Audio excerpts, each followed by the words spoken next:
Minion. Minions are the mosquitoes of Clash of Clans, and just like real mosquitoes, they're small, annoying, and show up in massive swarms when you least want them. Introduced in 2013's Dark Troops update, alongside some of the community favorite troop, Hog Rider, these bat-like creatures spit dark elixir projectiles while buzzing around your base like flying nightmares. They're fast, cheap, and train quickly in the dark barracks using dark elixir. Think of them as the annoying little brother of Air Troop. They don't hit hard individually, but that's not the point. A single minion costs almost nothing and trains in seconds, making them the ultimate spam unit. Players who are using them regularly deploy 50+ minions in one attack, creating black clouds that swarm across bases like a plague of locusts. They target everything, picking apart defenses one by one while staying completely out of reach of ground weapons. Without splash damage defenses like wizard towers or air bombs, they're nearly impossible to stop effectively. In clan castle defenses, just a few minions can drag out attacks for several minutes, harassing ground troops and ruining carefully planned strategies. Players hate minions because they reward mindless spam over actual strategy and skill. You don't need proper timing, smart deployment, or tactical planning. Just deploy 100 flying pests and watch them slowly devour everything while you grab a snack. It feels cheap, unfair, and completely brainless, promoting quantity over quality in every possible way. But wait until you see what makes players throw their phones at number 9. Bowler. Bowlers turn your carefully planned walls into expensive decorations that serve absolutely no purpose. Added in 2016 after Town Hall 11 update, these purple giants hurl massive boulders that bounce through your base like physics-defying pinballs of destruction. They're inspired by fantasy trolls and cyclops from mythology, but they hit like freight trains loaded with dynamite. Each boulder can ricochet up to 2 additional times, hitting multiple buildings in a perfectly straight line. Your walls that you spent months upgrading, completely irrelevant. Depending on your base layout, a single bowler can demolish buildings multiple layers deep into your base without ever touching a wall or caring about your defensive layout. The boulder physics let them snipe key defenses from impossible angles that shouldn't exist in any logical universe. Mass bowler attacks became meta almost immediately after release, with players deploying 15 to 20 at once for maximum destruction. They excel at funneling, clearing specific paths for other troops by destroying everything in neat, organized lines. Combined with golems for tanking or Valkyries for cleanup, they create absolutely unstoppable ground pushes. The hatred comes from how they make years of base design experience completely meaningless overnight. Spend hours perfecting your wall compartments and defensive layouts, doesn't matter at all. Bowlers just bounce right over them and wreck your core anyway, like your walls are made of paper. This next troop makes even the strongest players rage quit and uninstall. Dragon. Dragons are the ultimate noob tube that requires zero skill but delivers maximum destruction. Point, click, win. These mythical beasts were present at the game's 2012 launch, but their area splash damage was added in March 2013, turning them into mobile flamethrowers of doom. They're incredibly tanky, deal insane damage, and fly over everything, like airborne apocalypse machines. At mid-level town halls, dragons are basically government-issued cheat codes. New players can spam them for easy 3-star victories against bases that took experienced players hours to design and perfect. A single dragon has more health than most defensive building combinations put together. Their fire breath hits multiple buildings simultaneously in wide arcs, clearing huge sections of bases instantly without breaking a sweat. At Town Hall 7 through 9, dragon spam became the overwhelmingly dominant strategy that killed strategic diversity. Just deploy 10 dragons with a few rage spells and watch absolutely everything burn to the ground. Even experienced players with years of knowledge struggle to defend against mass dragons without perfect anti-air placement and timing. In Clan Wars, facing endless dragon spam attacks felt inevitable, boring, and soul-crushing. Players despise dragons because they completely eliminate skill from the attack equation. Why bother learning complex strategies, troop combinations, or timing when you can just spam flying death lizards and win? It made lower-level gameplay incredibly stale and repetitive for everyone involved. But this classic troop at number 9 has been ruining games since its early updates.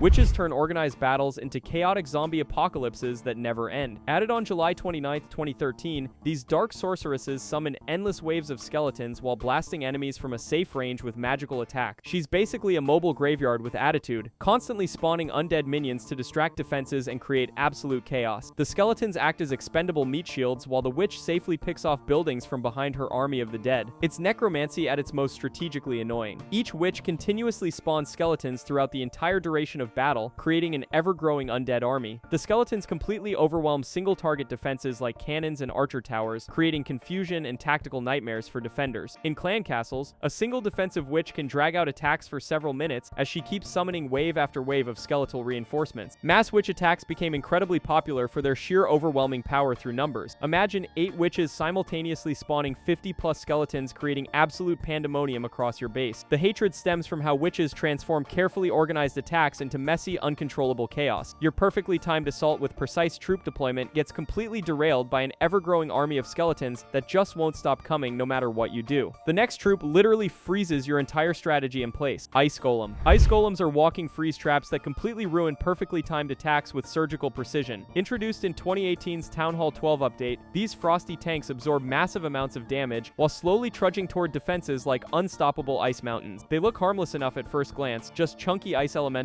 doing typical tank things. But when they finally die, they explode in a devastating freezing blast that stops absolutely everything nearby in its tracks. Your carefully planned attack timing just got completely destroyed. Ice Golems have absolutely enormous health pools, soaking up defense fire for extended periods while protecting other troops. When finally destroyed, their freeze explosion halts all nearby defenses and enemy troops for several crucial seconds of battle time. This creates completely unexpected windows for other troops to advance safely and demolish everything. In clan castles, defensive ice golems freeze entire groups of attacking troops simultaneously, wasting precious spells and hero abilities in the process. The freeze effect chains perfectly with other tank units for maximum frustration. Players hate how the death freeze effect disrupts carefully planned attack sequences that took skill to execute. You time everything perfectly with precise deployment, then suddenly your entire army is frozen solid while defenses recover and completely ruin everything you worked for. But this little green guy at number 7 has been stealing from players since the very beginning in 2012. Goblin. Goblins are the professional pickpockets of Clash of Clans, and they're absolutely shameless about it. These green gremlins were part of the original 2012 launch roster, and they've been systematically stealing lunch money ever since the game began. They're incredibly fast, dirt cheap, and have exactly one job in life: rob you completely blind. While your defenses are busy targeting other troops, goblins sprint straight to your resource storages and collectors like heat-seeking missiles programmed for theft. They completely ignore defensive buildings unless there's absolutely no loot left to steal. Goblin raids can drain millions of resources in mere seconds through pure speed and numbers. They train instantly and cost almost nothing, making them absolutely perfect for hit-and-run farming strategies. Goblin knife strategies use masses of goblins to core dive straight to dark elixir storage while ignoring everything else. A single dedicated goblin army can visit dozens of bases per hour, slowly bleeding everyone dry through systematic resource theft. Without proper protection and strategic placement, your storages become nothing more than goblin piggy banks. The hatred is pure economics and personal violation. Watching your hard-earned resources disappear to cheap green thieves feels absolutely terrible and unfair. They represent the greediest, most parasitic playstyle possible in the entire game. But number 6 literally explodes into even more little problems when you kill it. If you're enjoying this countdown of Clash chaos and troop-induced rage, hit that subscribe button. Lava Hound. Lava Hounds are like Russian nesting dolls of destruction that punish you for winning. Added in September 2014's Lava and Order update, these massive volcanic beasts fly straight to air defenses while soaking up incredible amounts of punishment. They're absolutely massive flying tanks that look like molten dogs from the depths of hell. But here's the kicker that makes everyone rage. When you finally manage to kill one after investing significant defensive resources, it explodes into 8 or more smaller lava pups that continue the assault with renewed fury. You didn't win the engagement, you just made the problem exponentially worse. Lava Hounds have the highest health pool of any troop in the entire game, tanking multiple air defense shots while protecting other units. They enable devastating lava loon strategies by acting as flying shields for fragile balloons behind them. When finally destroyed after absorbing massive damage, the resulting lava pups swarm remaining defenses with surprising damage output and speed. This double threat mechanic made air attacks extremely powerful and difficult to counter effectively. Pro players built entire competitive strategies around Lava Hound tanking, dominating tournament play for years. Players hate how killing a Lava Hound actually punishes you with 8 or more additional enemies to deal with immediately. It feels completely unfair that successfully destroying a troop spawns even more threats that continue the attack. This spinning death machine at number 5 has terrible AI but absolutely devastating damage potential. Valkyries are either completely useless wastes of space or absolutely broken game-ending units with no middle ground whatsoever. These Norse warrior maidens spin like deadly tornadoes of destruction, swinging massive axes to hit everything around them in wide circles. Added in 2013, they're inspired by mythological battle maidens who decide the fate of fallen warriors in combat. The fundamental problem is their completely unpredictable AI pathfinding. Valkyries path erratically and unpredictably, sometimes walking past entire base sections to chase a single random building. When they work properly, they're absolutely devastating. When they don't, they're expensive failures that ruin attack. Valkyrie AI is notoriously inconsistent and unreliable, leading them away from optimal targets toward completely useless buildings. But when they do manage to connect with tightly clumped buildings, the damage output is absolutely obscene and game-ending. A single Valkyrie can demolish an entire base core in mere seconds with her spinning area damage attack. Mass Valkyrie attacks either fail spectacularly in embarrassing fashion or achieve easy 3 stars with absolutely no middle ground. Players spend literally years learning to predict and manipulate Valkyrie pathing behavior. The hatred comes from the complete randomness and unpredictability of outcomes. comes. You never know if your expensive Valkyries will be battle-winning heroes or complete zeros that waste army space. It's incredibly frustrating to lose important attacks to bad AI pathfinding or watch enemy bases get demolished by lucky Valkyrie pathing. Number 4 literally exists to destroy the thing you spend the most time building: Wallbreaker. Wallbreakers are the ultimate middle finger to base builders everywhere in the Clash community. These skeletal suicide bombers were part of the original 2012 launch roster, and they exist for exactly one purpose in life: making your walls completely irrelevant regardless of upgrade level. They sprint straight to the nearest wall section and explode violently, creating massive gaps for ground troops to pour through like water. All those countless hours you spent upgrading walls and designing intricate compartments, Wallbreakers absolutely don't care about your feelings or time investment. Wallbreakers target walls exclusively above all else, completely ignoring all defensive buildings until they can explode on fortifications. They're absolutely essential for ground attacks, creating precise funneling paths and opening heavily fortified base cores. A few properly deployed Wallbreakers can breach multiple wall layers simultaneously if positioned with surgical precision. Wallbreaker funneling became absolutely core strategy knowledge, teaching players to open exact paths through elaborate fortifications. Failed Wallbreaker deployment completely ruins entire attacks, but successful breaching enables devastating ground invasions. Players hate how Wallbreakers make thoughtful base design completely meaningless overnight. Spend millions of resources on wall upgrades and careful compartment layout design. These skeletal guys just blow it all up in explosive seconds. But number 3 takes mindless destruction to a completely new level of brainless spam: Electro Dragon. Electro Dragons are skillless screen clearers that require zero tactical knowledge but deliver maximum destruction. Added in 2018's Town Hall 12 update, these technological terrors fire devastating chain lightning bolts that jump between up to 5 different targets simultaneously. They're painfully slow, extremely expensive, and incredibly powerful in terms of raw damage output. Basically regular dragons enhanced with electric superpowers from science fiction. The chain lightning effect means one Electro Dragon can simultaneously damage multiple defensive buildings, making them absolutely perfect for lazy players who want maximum destruction with minimal effort or skill. Chain lightning attacks completely devastate clustered defensive buildings, allowing easy 2 and 3-star attacks with minimal planning or strategy required. At higher Town Hall levels, Electro Dragons became overwhelmingly dominant in both farming and war attacks. Their painfully slow movement speed is completely offset by incredible damage output and the ability to hit multiple targets per attack cycle. Electro Dragon spam became synonymous with brainless but incredibly effective attacking, requiring almost no skill, timing, or strategy to succeed consistently. Players despise Electro Dragons for promoting mindless spam tactics over tactical gameplay and strategic thinking. They're far too powerful for the minimal skill level required to use them effectively, making matches boring and predictable while completely destroying strategic diversity. Number 2 is so fundamentally broken, it literally drops free spells when it dies: Super Valkyrie. Super Valkyries cheat death itself with free rage spells that reward failure. Introduced in 2020's Super Troop system, these enhanced warrior maidens have dramatically boosted stats and a completely game-breaking death ability. They automatically drop a powerful rage spell when destroyed in battle. This means even when your Super Valkyrie dies after failing her mission, she provides a final middle finger to defenders by supercharging all nearby troops. It's like getting a valuable consolation prize for losing, except the prize actually wins you the entire battle anyway. The automatic death rage spell transforms completely failed attacks into unexpected victories through pure luck. Surviving troops get massive damage and speed boosts right when battles seem completely lost and hopeless. Super Valkyries became absolute staples in ground rush strategies, providing both devastating spinning area damage and backup rage effects. Their enhanced durability makes them significantly tankier than defenders expect, often surviving much longer than anticipated. The Rage on Death mechanic creates completely unpredictable power spikes that can salvage even the most botched attacks. Players hate how Super Valkyries reward tactical failure with free spell effects that change battle outcomes. Your defensive strategy worked absolutely perfectly against the attack, but suddenly all enemy troops are rage boosted and demolishing everything anyway through artificial enhancement. But the most hated troop of all time literally broke the entire game permanently: Root Rider. Root Riders killed strategic base building forever and completely destroyed a decade of game balance. Added in December 2023's Town Hall 16 update, these nature warriors ride mystical spirit animals while destroying walls in their path, but effectively ignoring them for pathing purposes. When not sped up by spells, they actually destroy wall segments while moving through them, but their ability to path directly through fortifications makes traditional wall layouts meaningless. Every single Root Rider attack is a direct assault on your base core, making traditional defensive layouts irrelevant regardless of design skill. Root Riders tank absolutely enormous amounts of damage while smashing through wall fortifications like they're made of paper. They target defensive buildings directly with devastating attacks, opening clear paths for supporting troops while absorbing massive defensive fire. Within just months of release, Root Riders dominated high-level competitive play so completely that players without access couldn't compete in wars at all. However, they received heavy nerfs throughout 2024 due to overwhelming community backlash and balance concerns. Root Riders represent the worst aspects of power creep in mobile gaming development. They fundamentally invalidated years of accumulated base building knowledge and experience experience, reduced strategic diversity to wall-ignoring spam attacks, and broke the fundamental balance that made Clash of Clans engaging for millions. Even after multiple nerfs in 2024, they remain permanent symbols of poor game design decisions and developer disconnect from community feedback. By 2025, Root Riders still top most hated troop lists alongside Electro Dragons and regular dragons.